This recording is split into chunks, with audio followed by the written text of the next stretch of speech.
Hello everybody and welcome back to Cramming for the Jam, where I take you through my week-long form change journey while I'm preparing for my first ever PDGA approved tournament. And in today's episode we got the forehand.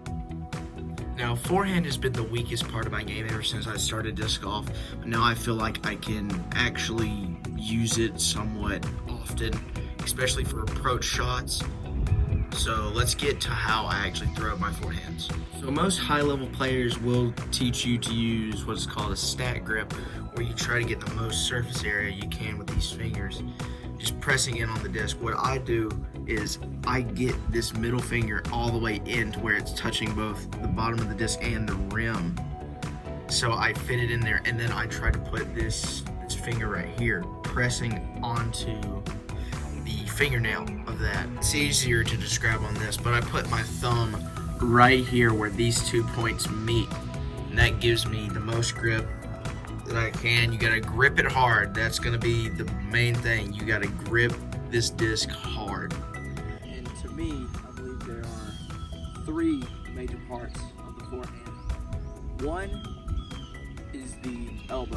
When you're throwing a forehand, a good way to increase your distance at first, or try to get that flutter out of the throw when you're lined up, get that elbow forward in front, so when you flick, you get a lot more of a whip to it. The second thing is your hips. Even with the backhand throw, your hips are really important, and it's what generates most of the power. So when your hips allow you to turn. What I like to do on my forehand throws is I like to dip this back hip in, or just kind of cave this knee in, so it forces the rotation. It forces that elbow to get forward. And the third is using your forearm and your wrist as one part of your body, keeping these in one line, using your forearm to really dictate where you release and how you release on that release angle. It takes out most of your off-axis torque that you would have by rolling your wrist, by trying to put it on either a hyzer angle, straight, and hyzer by just using that wrist. And from a standstill, this is really what it should look like. You'll see a lot of flutter, and that's just because of how I flick my wrist. All right, so I have my bag set up at about 100 feet. We'll be throwing approach forehands to that. After about 20 minutes, I will bump it back another 50 feet, throw more approach shots from that. I'll be doing all this with a variety of release angles. After that 20 minutes, I'll bump it back to 200 feet, and that will conclude all the forehands for today. So for all the discs I'll be using, I got an Axiom Envy, a really beat-in method that's already warped. It acts pretty understable. Got a Star Colt from Innova, dynamic disc gavel. Got a pretty beat-in Undertaker. I got a dynamic Convict, and I have a brand new Lozado Hex.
noticing is that the gummier plastics come out of my hand a lot better, and I can actually feel and hear a snap.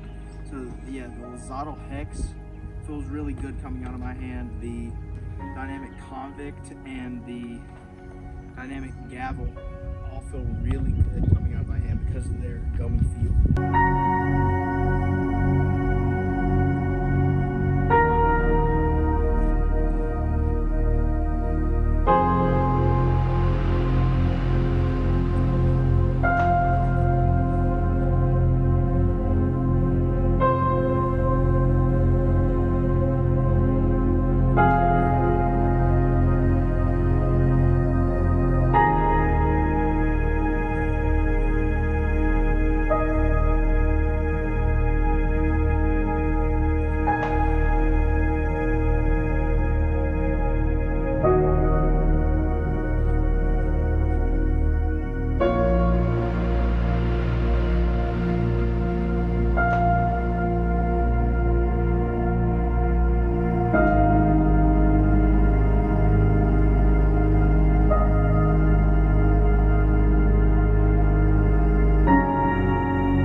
So as you can see from all those throws, forehand's the weakest part of my game. So I really don't feel like there's a place right now that I can't reach with a backhand anhyzer shot, but I do need to evolve this forehand shot, and I really feel a lot of it is off-axis torque and inconsistent release.